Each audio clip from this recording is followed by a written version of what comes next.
All right, everybody. Hello, hello. Thanks so much for tuning in. I pressed the go live button, so fingers crossed we are live. You know, that's always the game that we play when we're kind of doing it in the moment. But I will reiterate that for those of you that are watching, the audience that's tuning in, the last couple of videos have been like premieres where it's a pre-recorded video and it's just me kind of showcasing something I had done in the past, but I was visible and present in the chat. In this live session, we are in fact live. So you're talking to real people, you have real immediate engagement, and what you type in the chat, we can answer your questions and totally have some fun. So I'm super duper excited to be joined here with Kathleen and Christine, some incredible cybersecurity job experts, gurus. How does one kind of define yourself here? I wouldn't say that we're gurus. I would say that we've talked to enough recruiters, we've talked to enough job seekers, we've seen trends that we can sort of say, hey, you're not the only one that's going through those challenges. And it's really great to have Christine joining us because she and I have worked together for almost 15 years. Our last time we actually saw each other in person was when we were at RSA last year, and Christine was helping out with the career track at B-Side San Francisco. And then she and I went to RSA together. And then from there, she was part of the cheering squad when I was voted Ally Recruiter of the Year last year. So Christine and I have worked together for a very long time. Yes, very long time. Good to be here. Thanks for doing this, John. Absolutely. I have chatted with you both before in the past individually, so I am super excited to kind of have you both together. I think this should be a lot of fun. We kind of have some cool data and stats to go over, and then totally happy to take any questions or answers. We want to make this as engaging and as interactive as we can, so please don't hesitate to jump in the chat. I will put our kind of absolutely obligatory disclaimer, like, hey, we're speaking here as people, as human beings, as who we are. We don't represent the views and opinions of our employees, but we do kind of speak from our own passions and our own experience, but we don't want to have that corporate overlord behind us, or you know how it is. Mm-hmm. So what do you think, ladies? What should we jump into first? Well, I think that it was really great. Thank you so much for sharing the survey that we had put together, because we've been doing surveys for about 5 years now, just sort of looking at the trends and challenges that people are having in getting a job in cybersecurity or being in cybersecurity. And what's interesting is when you look at many of the challenges, most of them are the same challenges that people have in other job search. Now, there are a few things that are unique and different with finding a career or finding a job within cybersecurity. But, I'm really glad that we can share these results so that people can see that they're not the only ones that are challenged by, their resume or by networking. And this time we were able to throw in some questions about, the virtual environment that all of us are in right now and how that's impacting. So, Christine, if it's okay with you, I thought we would just go over the first slide. Yeah, that'd be great. Cool. I will drag it over so it's visible here for our audience. If it's all right with you, do you mind if I kind of drive the slides kind of on my side, but then if you're comfortable kind of speaking to what the audience and what everyone can see on screen? Yeah, that sounds great. So I see the first question here. Hey, do you prefer working remotely or in an office? And these are some crazy numbers. What's the insight we can gather from here? Well, so the first one is, I think, really addressing the fact that no matter how long we've all been working, we all had the opportunity this year, or we were presented with, we have to work remotely. And remote work had been a really big topic and something that everyone wanted in the cybersecurity community. For the last 8-9 years, I had always heard in any of the chats, I want a remote job. So this first statistic that 63% of the community prefer a mixture of remote and on-site work was really interesting, because I think we learned this last year that being all remote is not necessarily everything we thought it would be.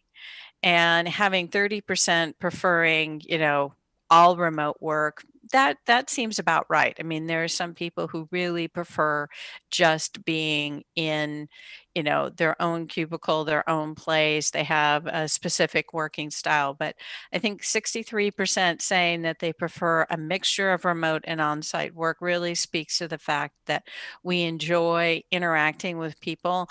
I think some people would rather interact with some people rather than the others, but we can't always select that. So, Christine, what are your thoughts on this?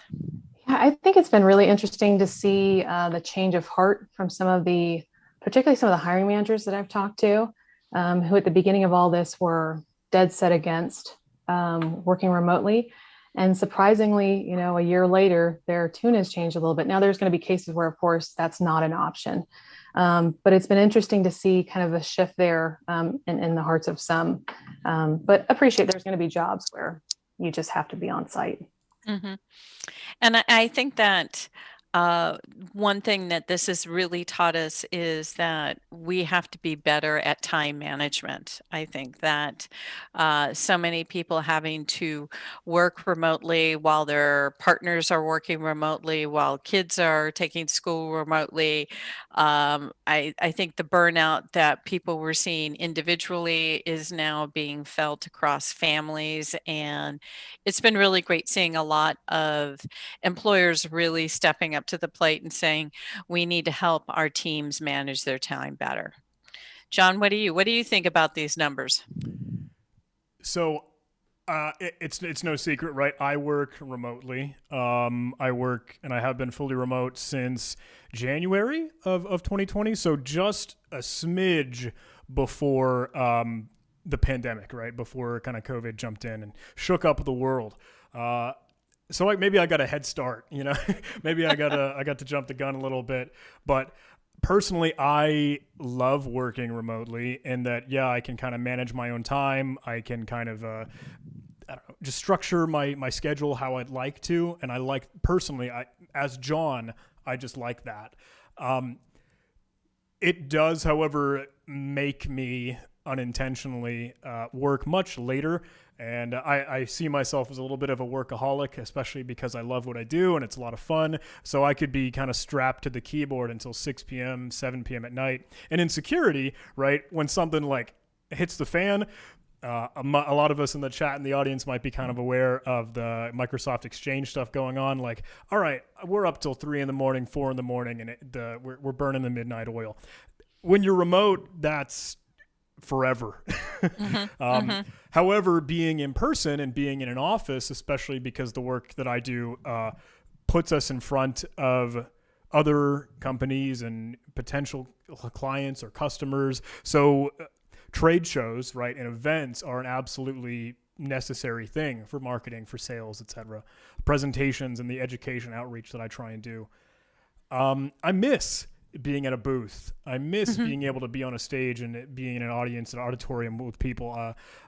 I would like to be still having that person-to-person interaction. So I would probably also fall into that. Hey, I like my remote work, but I want to be able to go into the office if I can, just to be with people, or go do more events and go engage. So. Yeah, it's funny because I think that I really appreciate that so many people, all of the announcements over the past few weeks, DEF CON and B-Sides Las Vegas and several of, Hacker Summer Camp is going to be virtual again this year. And so many of the conferences that we were all crossing our fingers is, hey, do I get to see people? But I think that that's the challenge that we're all going to run into, not only with presentations, but with just coming into the office again. Is, we have people who say that they want to get back into the office, that they want to interact. But I think that there's going to be, there's going to be that self-awareness that everyone's going to have as to, are you comfortable going into the office and being able to share with your employer, what do I need to do to be able to get back into the office? And it's really hard because there is no guideline right now on how to do that. What do you think? Sorry. Should we jump into that next data point Yeah, here? let's jump into the next slide. So, how motivated are you to pursue continuing education and CERTS, certifications, professional learning? hmm Christine, you had some really great thoughts on this one. More than 80% of the community is a continuous learner. So, Christine, you had some really great thoughts when we were chatting about this earlier. Yeah, I think it was, John, I was, maybe it's your audience or just the community in general, but I was really pleasantly surprised and happy to see that because it's so important. And particularly, I mean, from an employer side, it's, you know, that's a game changer when we find that out about an individual. We want individuals to grow. Obviously, the market and the challenges change frequently. And so that's key. And seeing that not only there, but also reflecting that, whether it's a resume or how they're talking to people or other individuals, which we'll get down to later around networking. But it's really important. So hearing that from the community, your community, John, was great. But it's also to remind everyone two things. One is, how do you showcase that? I just looked at a resume this morning and I just wanted to beat my head against the wall because the information about continuous education certifications was all spread out throughout the resume rather in one concise area for the recruiter to be able to look at. And two, continuous learning, you talk about your certifications, but then you also share, that you're part of the community, that you participate in conferences, that you participate in CTFs, like the many ones that um, John is setting up later and now and such.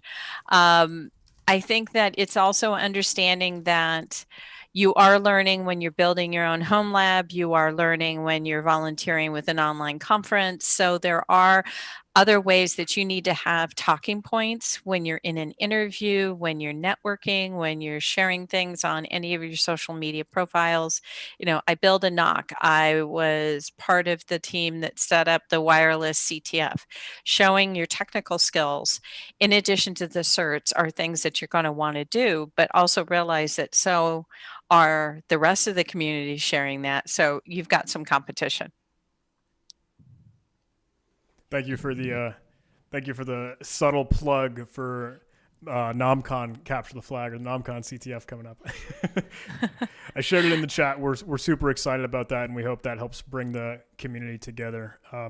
So me, like I am a huge proponent for continued learning and continued education.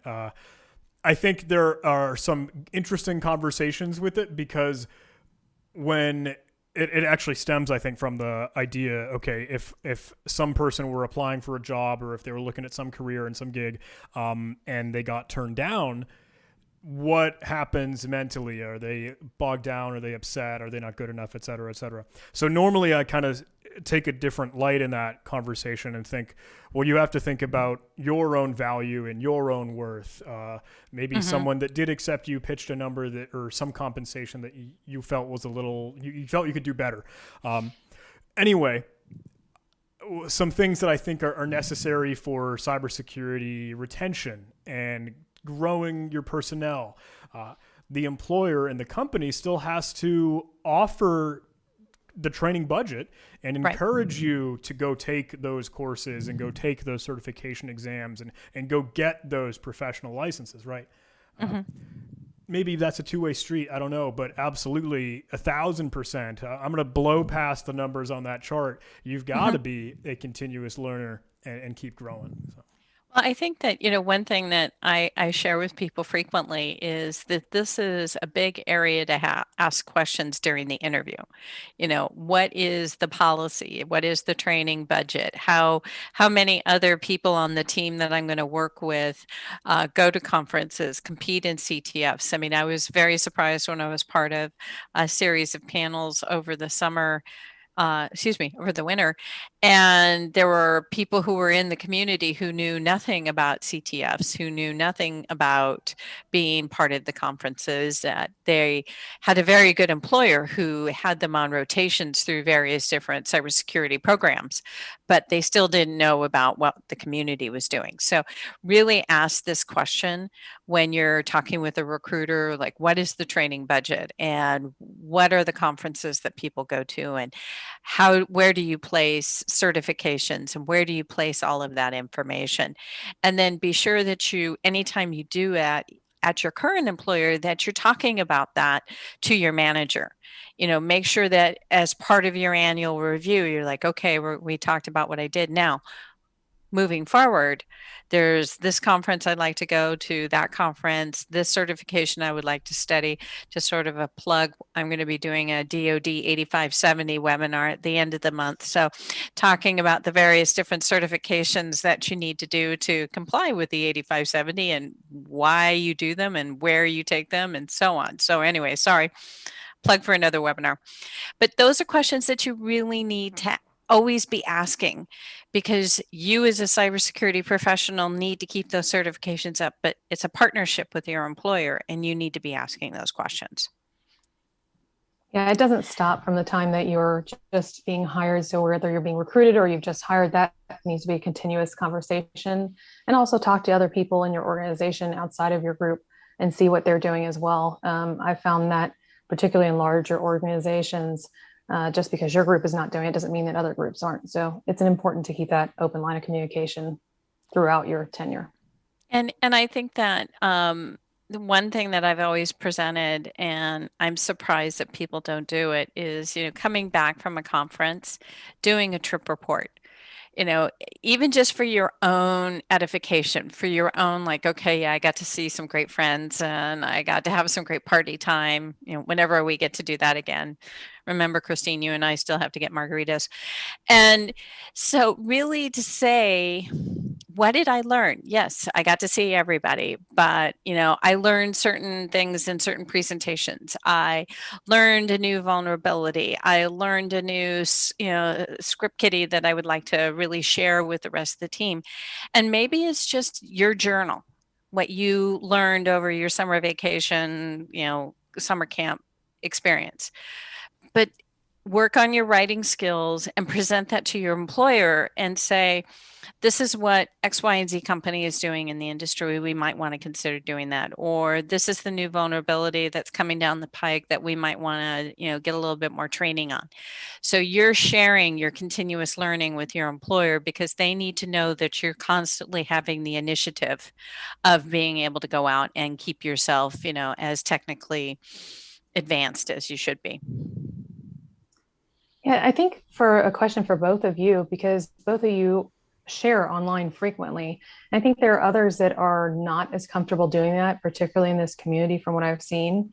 So for somebody who's just starting out and is not comfortable, what platforms or what things do you think they should share about what they're doing? What would be some specific tactical things for them to do? John?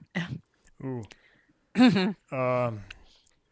So I've recently kind of started to say this mantra of show your work, right? And like whatever cool, cheesy slogan or caption. But for the whole idea, like what I try to do is put out my learning and crowdsource it on the internet. So when I make mistakes, when I do something wrong, when I don't fully understand some concept, I have all these eyeballs so eager to tell me where I'm wrong. So it's like, okay, cool. You're going to be on the fast track because the internet won't let you be wrong. But even if you feel like you're just getting started, if you feel like you're a beginner and you don't know anything and you're really nervous and anxious about it, I'd encourage you just to, throw something out on Twitter, upload videos onto YouTube, create some write-ups, even if it's in a GitHub repository, just kind of share solutions for things and exercises that you're working through. And even if like you think, oh, it's bad, or like, oh, my quality isn't the best, my audio, my video quality isn't that good. Like, no, shush. Like I'd smack you around the head there, because it's not all about the quality. It's not about, hey, the video or sound doesn't seem good. You want to keep building up this library and build this archive and catalog of everything that you've done so you can look back on it. And so it looks like a mountain when you present it to someone else, because sure, some recruiter or some other company or what you're networking with, if they go take a look at your website and you've got 10,000 articles, if you've got 1,000 videos up on YouTube, that's still going to be, hey, an immediate first impression that like this guy's, he's really cool. This person is on it. So I Well, always tell people, hey, show your work. well, even, even if you don't feel as strong, John, you're just sort of, this trailblazer in all the videos and articles that you're doing and so on. Yeah, you are. Thanks. You're a rock star. Appreciate it. Thanks. Um, Being part of online conversations, be it Twitter, be it Twitch, be it, GitHub, having respectful conversations about people's errors or finding new solutions. There are recruiters who are out there trolling and they will be looking at those conversations. So that's why I say respectfully and professionally have conversations. Don't, just start blasting someone because they made an error or blast someone because they didn't find the solution the way you did. Be sure that you build those relationships, because we're going to get into that about networking and how important that is in your job search. Cool. Should we keep cruising? All for the Yeah, next? let's cruise. All right. One of our favorite questions. What annoys you the most about recruiters' outreach to you? And the numbers here are interesting. Like there's a little gamut. Mm-hmm. Mm-hmm. Yeah, it's funny because I always love taking this slide and I flip it around and I present it to recruiters and I'm like, you all can do a much better job. Christine, from the years that you've been part of a recruiter, how do you want to respond to the 32% say, I respond to a job ad, but I don't hear back? What are all the reasons why that might happen? Um, um, there are a lot of challenges there. So let me start off with saying it's not good for that to happen. So in no way am I excusing that. There are technology challenges in recruiting. It depends on the type of organization, the size of the organization, whether they have effective tools, whether it's a CRM or an ATS. Do they have some automation built into their system to let the individual know when they've gotten a response, or do they have to go into the system to actually see those? So there are, as you think about any automation with any tool that you put in place in an organization, you're going to have challenges there, right? And it just depends on the organization, whether that was a priority or not, or whether you've had somebody implement those things for you. Is it a good thing? And do I like seeing that? Absolutely no. Have I made that mistakes before? Yes. You learn as a recruiter until you put those tools in place to make sure that you're responding to everybody. Around the messaging on the other side of it, plenty of comments and concerns and questions I get around the outreach method, particularly what a recruiter says to someone. Kathleen, you hear a lot about this as well. Do you want to jump in there? Well, the other things I want to sort of outline for job seekers when they don't hear back, when they respond to a job ad and then they don't hear back, is realize that the recruiter also more than likely has to go back and go to the hiring manager and say, do you want to see this person or not? And that takes a few days, sometimes a few weeks.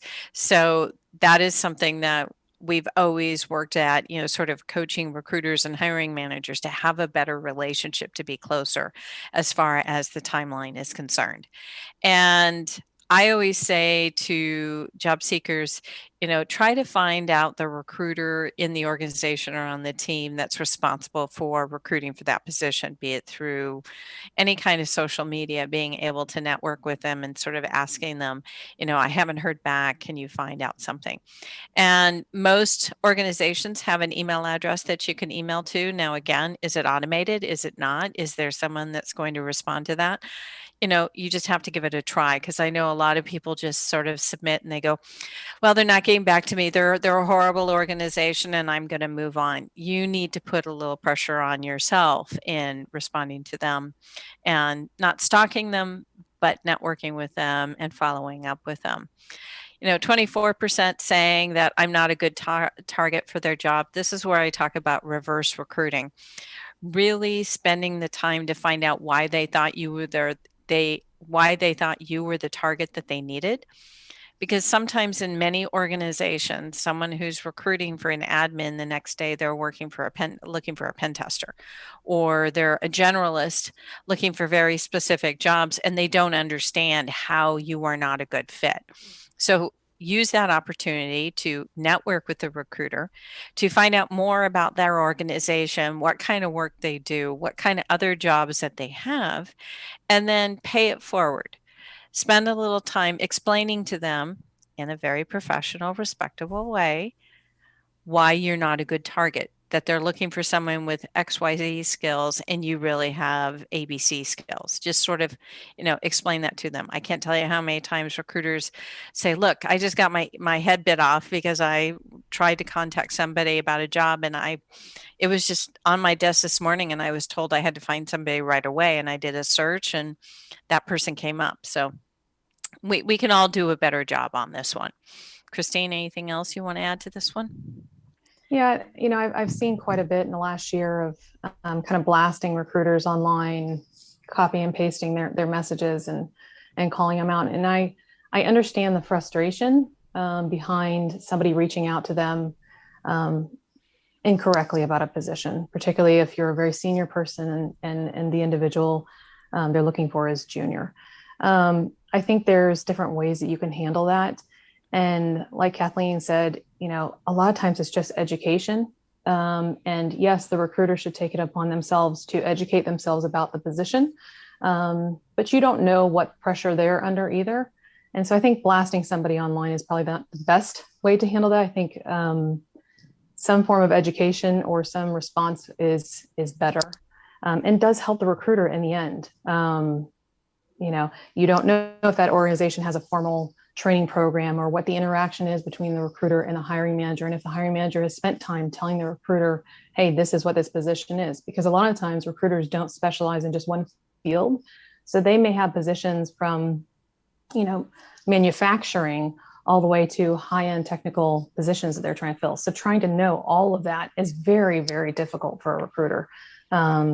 So I would say, although it's common to kind of blast people right now from what I'm seeing online, a little bit of patience and education goes a long way.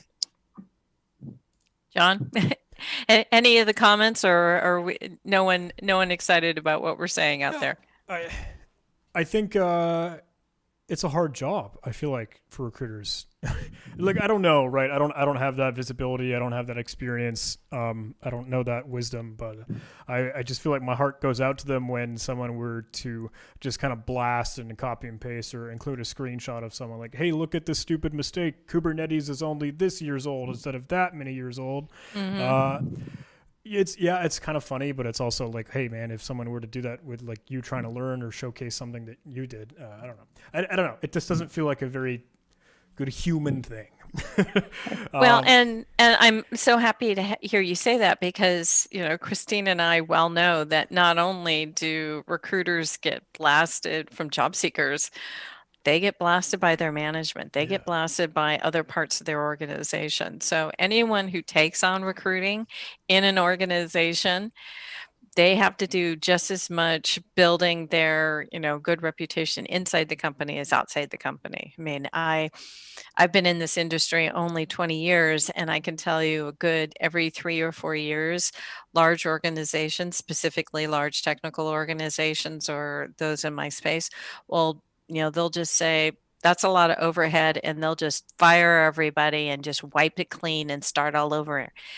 Just because they don't understand what it takes to build networks within the community. And my heart goes out to those people. So let's talk about all the good things that recruiters have done. Yeah, I did want to shift gears on that, because I know more of the focus that I wanted to drive is, hey, if you are having a conversation, right, if there is a connection and a network where someone's like, hey, you've been asked by a recruiter to take a look at this job, and then you did respond but didn't hear back, totally follow up and nag them and ask them and be banging on their door. If you love this opportunity, if you think that job looks incredible, then I don't think there's anything wrong with just reaching back out over and over again. Like, if this is a job that you love and you really are passionate about and just want your shot at it, just keep asking. So, Well, it's not only keep asking, but if you really like talking to that recruiter, if that recruiter gets you and gets it, be sure you're keeping in touch with them. I mean, this is one of my number one tips. Be sure you have a network of 5 to 8 recruiters that you keep in touch with. People that you like working with, people who understand your skills, who understand the community, and ask them for referrals. Say, hey, if I'm not a good fit for this, one, is there anything else in your company that I might be a good fit for? But two, I'm happy to talk to any of your colleagues because, Christine, how many of us know good recruiters passing around good candidates? Oh gosh. Yeah, absolutely. We definitely share. So, even Absolutely. if a company, their hiring manager was not too excited or you just didn't quite fit the need that they had. And, talking about hiring managers, love them, hate them at the same time. Um, you know, realize that a recruiter is your advocate. And if you have a good relationship with them, keep in touch with them. Set a calendar reminder every 6 months. Just send them a note. Say, hi, I just finished this cert, that cert. You want to update? I just, did this CTF, that CTF. What's coming down the pike job wise? Because recruiters sometimes know what's coming down the pike, sometimes don't. But, you can be ahead of a job that's just about to be posted. And if you've networked with a recruiter who says, oh, that's right, you have the skills that we need for this. Why don't we interview you now? So, I will emphasize that even from the employee or candidate position, because I'm so grateful to kind of have the network between you, Kathleen, and Christine, even if just to help out some other folks that I know might be in some time of need. Like Christine, I know I've asked you more than once, like many times, even like, hey, my buddy Trevor or person XYZ, they're really hurting for some opportunity right now. Do you know anyone that we could kind of get in touch with here, or his skills, his qualifications, et cetera, et cetera. Even if just to help other people for whatever might come down the pipe. It's I just think it is exceptional and wonderful to have some of those recruiters or other individuals in the network that are in the know and can share and build out that community more and more. Yeah, it's very important. The one thing, I'm sorry, Kathleen, go ahead. No, go ahead. The one thing I was going to say, which I think that job seekers need to be careful of, is there is one piece of it where I definitely suggest, like you said, John, reaching back to a recruiter, or whether you have a connection at the organization, a hiring manager, whoever it is, to reach back out and to request feedback or a connection. The one piece that I would say to stay away from is I definitely have seen individuals who are kind of serial appliers, where they apply to anything and everything to get into an organization. And typically, if you're an organization that can see, has a standard private sector ATS, you can see all the positions that a person applies to. So that's something that I would stay away from, unless it's the same type of position over and over again. Those are kind of the exception. But at the same time, that's kind of one of those things that I would steer clear of. Yeah, I would agree with that. I see way too many people just sort of spamming all kinds of job postings, and there's some really great software out there right now that people go in and they scrape job postings, and they send a lot of LinkedIn messages and a lot of emails. I've been getting them, and I keep telling people, I'm not directly hiring for that position. Please. I mean, I've had so many since the beginning of the year. It's ridiculous. So realize that someone may have told you that that's a really great way of finding a job, by spamming and sending and throwing a lot of stuff against the wall. It's all it's going to do is get you blackballed. That's interesting for me to hear, because I always kind of tell people like, hey, just throw applications out and around. Please don't. Come on, John. Please don't. Huh. Okay. Well, I mean, if you're qualified, or if it's the next kind of, if you're in a kind of a feeder position, so this would be a promotion for you, that's perfectly acceptable. But I'm talking about going from one end of the spectrum to the other, completely unqualified, out of the range of possibility at all. I'm not talking about a little qualified. I'm talking about, just applying to 40 positions of different types, that are not related. That's what I would stay away from. is that all in the same organization, or if like, hey, I'm a college graduate, I'm totally green, I want to break into the industry and I'm going to latch onto as much, or what? Right. Yeah. So I mean within one organization, because Okay. you're going to be able to see. So we'll get, because people just click apply, right? So they've got their resume already uploaded. They literally just clicking apply. So we can see on the back end, okay, John Smith has applied to 52 jobs within 20 minutes. And, one is a president, one is an admin, all the way down in positions. And you would be surprised that you see that. And it just is not, I would say, helpful on our side. That is surprising. I would think that just kind of be common sense. Like, don't No, it's been light going it up. on for decades. Wow. Yes. Yeah. As soon decades. as click apply came into existence, I think that started. So Well, yeah. today I learned. Well, I like our next slide. What have recruiters done to make you feel better and positive? So this at least makes me feel good about our community, that 42% provided feedback on my resume and my interviews. Phew, at least we're improving. That's really nice. Yeah. Yeah, I think that, this is a difficult area for a recruiter to be in, because you're sort of dancing around some HR laws as far as what you can and cannot do. And so any recruiter that's going to give you any kind of advice, realize that they're really trying to help you. And they're really trying to say, you are a diamond in the rough, and we just need to fine tune some of this. One of the resumes I was looking at this morning, there was some nuggets in there, but someone just decided, rather than telling me in their resume what business and technical value that they could provide, they just cut and paste their, job requirements and job responsibilities and told me how they passed their day. And I was like, no, that doesn't help me. I need to know how you provide value and how you're going to overcome the challenges that are in my workplace as far as technology and so on. So I'm glad to see that there's a lot of recruiters out there that are providing feedback. Yeah. I also like the fact that, helped understand the recruiting strategy. I think that this is a big misunderstanding in the community, that a lot of people think, I send in a resume to a recruiter, the recruiter gets it, they look at it, they spend a long time with it, they contemplate it, they do a little checking, and then they'll call me right back. No, there's so much more to the hiring strategy and recruiting strategy. Christine, do you want to go into that a little bit about understanding better what the recruiting strategy is at most organizations? Yeah, I think that's such a broad question, right? So each organization can be very different in how they handle that. So there can be kind of what we mentioned before, there can be the automation that's in play there, whether they're using tools that are automatically sorting your resume. And I know that's talked a lot about in this community, thinking that every employer is using AI to sort their resume or sift it out. There are those technologies. Not all employers have them for whatever reason. And then on the other end, there are organizations that do read every one of the resumes and do qualify the person based on looking at their resume and what the job description says.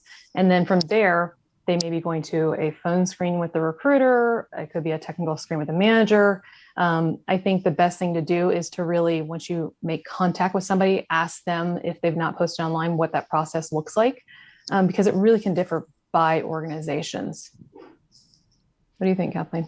Yeah, I think that this is always a very good question to ask during a phone screen. Is, if you're nervous and you don't know how to sort of like break the ice when you're on a phone screen or when you're on a tech interview, is really get some information as to explain the overall steps that are going to happen in this recruiting. How are you recruiting for this position? Am I going to do another tech interview? Am I going to do a whiteboard? Am I going to do a panel? Who makes the final decision? Who has the final say in, the negotiating and the strategy? Really educate yourself, because each company is very different, as Christine said. Really be clear as to, hey, for this company, I really like this position, but there are 6 different steps that I have to go through, and I have to be sure that I'm on top of each one of those steps, and I need to be sure I'm sending thank you notes after each one of those interactions, and understand that sometimes it's all about persistence and patience when you get through with this. I also like on this slide how, at least 6%, referred me to another recruiter. Probably a higher number if somebody had actually asked, if, that person is, I know tech recruiters, they have other networks of other tech recruiters. Maybe, you're not ready for that company or that position. They might know another tech recruiter that you might want to work with. So always ask for a referral to another recruiter as well. I really like a lot of those points, though. That just feels kind of nice. Like when I've been in an interview, right? When I've interviewed for different roles and different positions, I just kind of really appreciate after like the very end, like before we kind of walk out of the room, I just really like when the individuals there are telling me like, hey, they kind of like let the mask down, they kind of stop the show and take off their presenter hat and everything.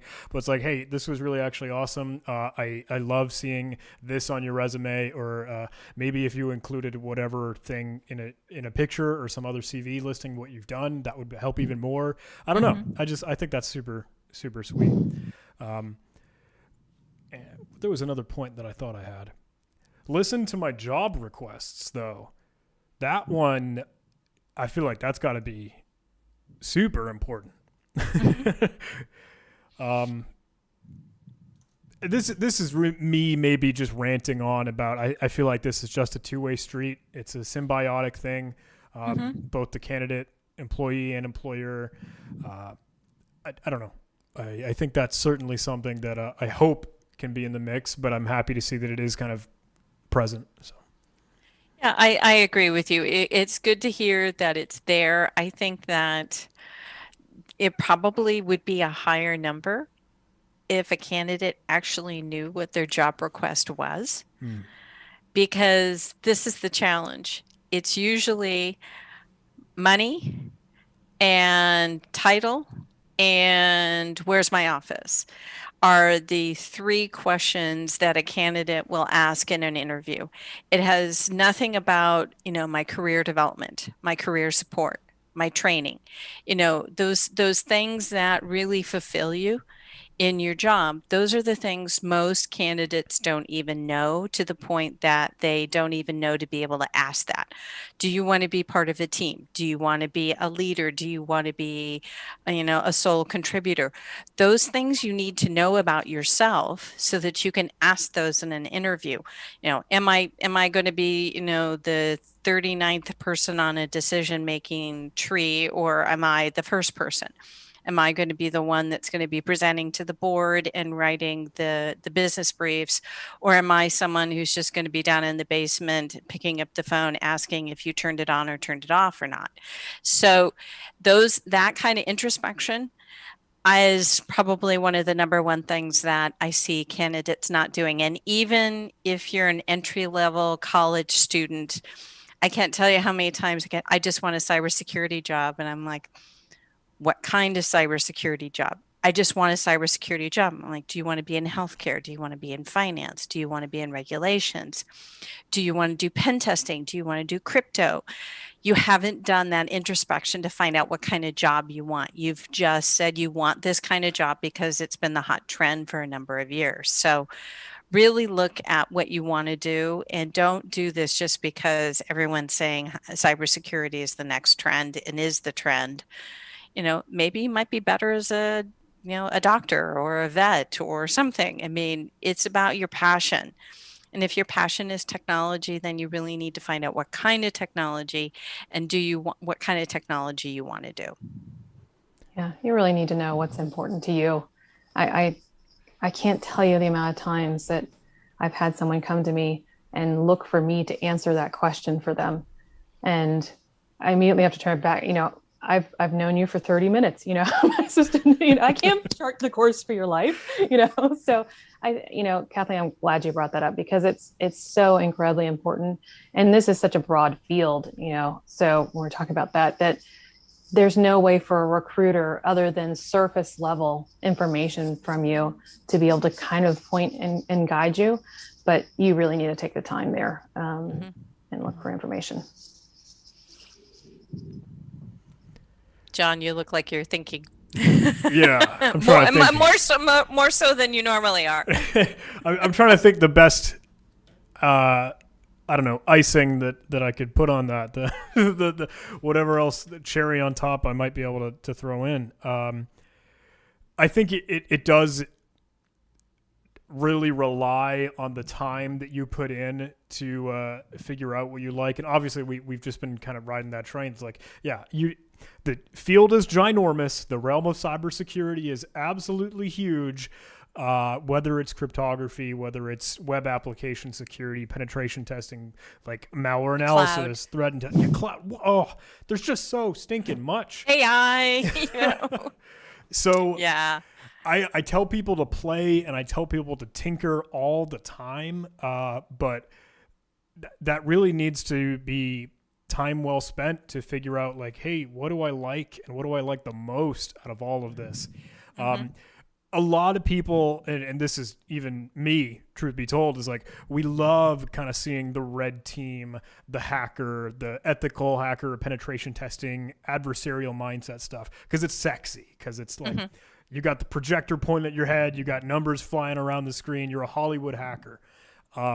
Truthfully, and I've been saying this a lot more recently, the industry I think there's more of a want and desire for blue teamers, for the good guys and the defenders and the protectors and the ones that keep trying to make security better. Obviously, you need your offense and you need the red team in that mix there.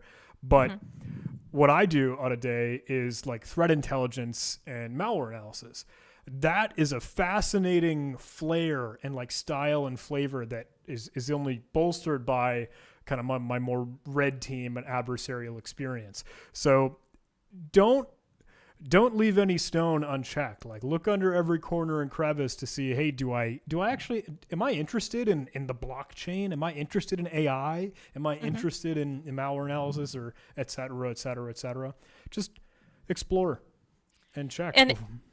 And what I would also say on that, in another plug for any of the career tracks I'm running, that, you know, I make sure that there are career coaches at each one of them. I've got one coming up for B-Sides Tampa the 27th, and I'll be doing it for B-Sides Las Vegas. And nice. If our DEF CON Career Village gets accepted, I'll be doing it there. But when I bring in career coaches, I bring in people who have had a minimum of 10 years of experience in a variety of different industries. You have some really great friends, but your buddies are your peers. They're your colleagues. They're not going to be able to give you that perspective of where are you going to go. I mean, they can lament with you about, you know, your gripes and such. I know very few buddies who can give you really good, strong, objective career advice. More often than not, they're going to agree with you and, you know, share with you that, oh, you're right and that person was wrong. I can't tell you how many times when I was at Circle City Con 2 years ago, I kept seeing people with some amazing resumes, and I could sort of read between the lines and say, you really like doing this particular kind of work. And they're like, you can see that in the resume? I said, a good recruiter can really read between the lines on a resume.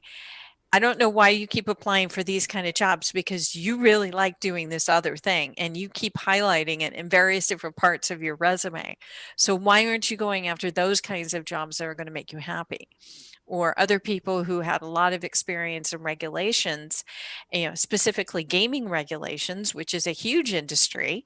You know, pretty much every state is going to be having, you know, gambling at one point or another, and knowing how to keep companies in line with the regulation and maintaining PI and maintaining security. I mean, my God, fascinating.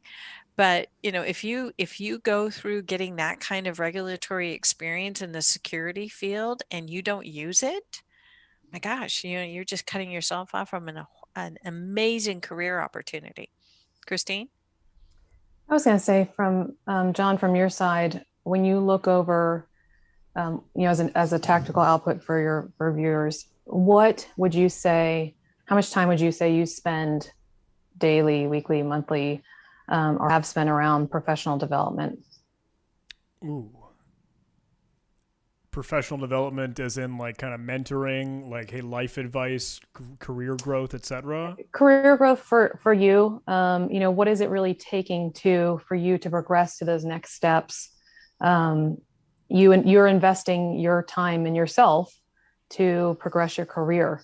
And I think that a lot of individuals don't understand that really takes time and Yeah. thought and planning. I will say that's a super good question because so like I personally tend to live with my head down. I'm just trying to crank stuff out. I'm just trying to do more and more and more, and I'll run from deadline to event to opportunity to the next one, etc.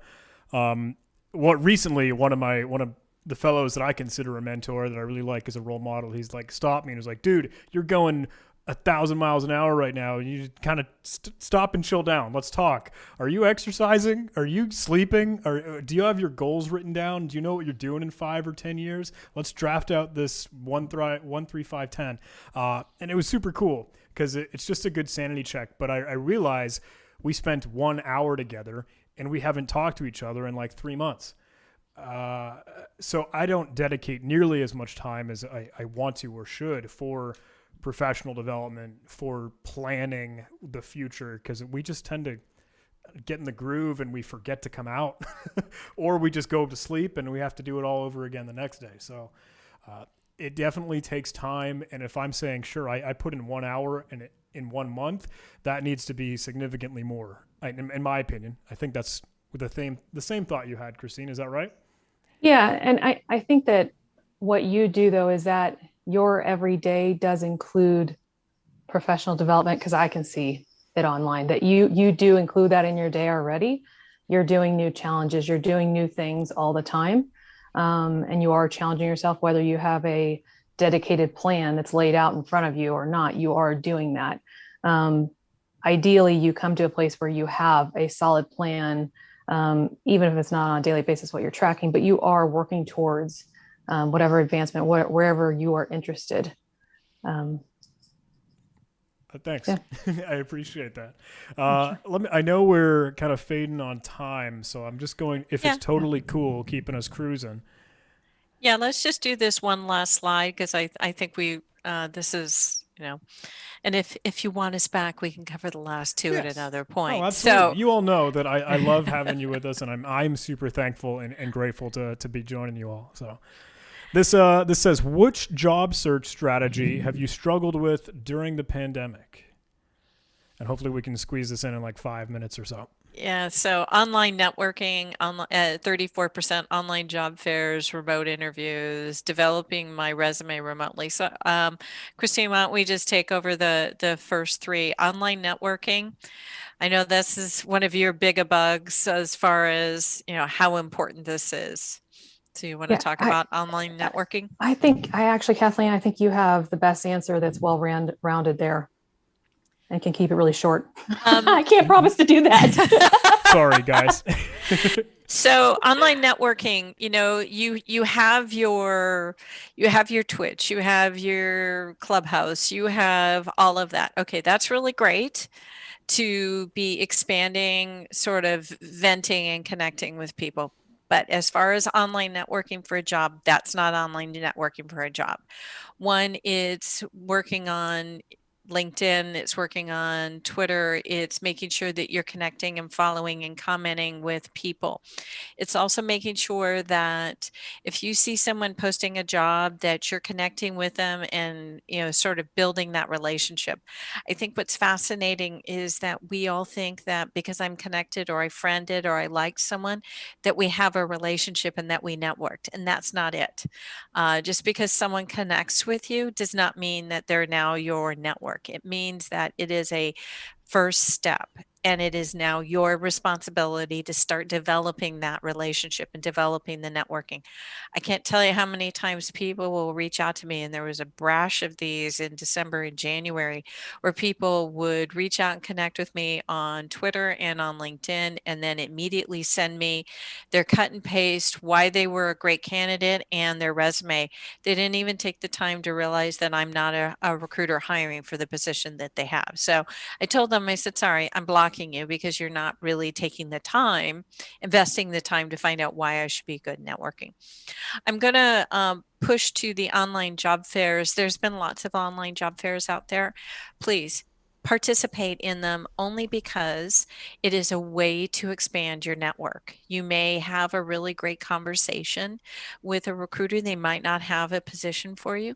But again, going back to having 5 to 8 recruiters in your network, you're not going to find them unless you go to where they are, and they're going to be at the online job fairs. Remote interviews. Yeah. John, you've talked about this as well.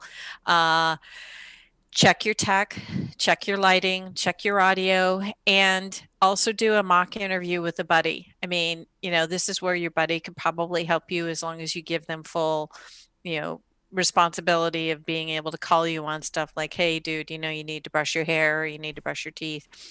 Really practice your remote interviews. And if you're not in a good space to be able to have that interview, reschedule. It's okay. Just tell the recruiter, I need to reschedule, because they want you at your best and to be comfortable. And if you're pushing it in between trying to help your daughter with her schooling and a work project and you're stressed, that's not going to work out well. Christine, any wrap up on that? No, I think that was great. Thank you, Kathleen. You're welcome. John, I know we have to wrap up here. Is there anything else? Well, I am super, super sorry to end up cutting us short. I, for one, think that this was an incredible conversation. I really thank you for putting together some of those statistics and that slides. I think that really set a good groundwork for what we were discussing. I know I had said, we want this to be an AMA or an Ask Me Anything. Truthfully, hey, that helps get all your eyeballs and your attention over here. But we've also had these conversations more than once.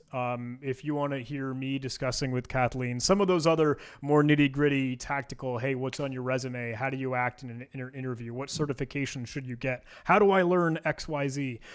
We've had those discussions, and there are other YouTube videos on my channel with Kathleen, with Christine, and you can get some incredible insight from that. But we hope that some of this data was super helpful for you. I thought it was really valuable. But again and again, thank you, Kathleen, and thank you, Christine, for being willing to hang out and have this chat. So sounds great. Have a great day, everyone. Have Right, fun with thanks. Microsoft Exchange. yes, I am off to go fight hafnium. So if anyone in the audience wants to go jump in on the Microsoft Exchange, that's where I'm off to next. But thanks so much, everyone.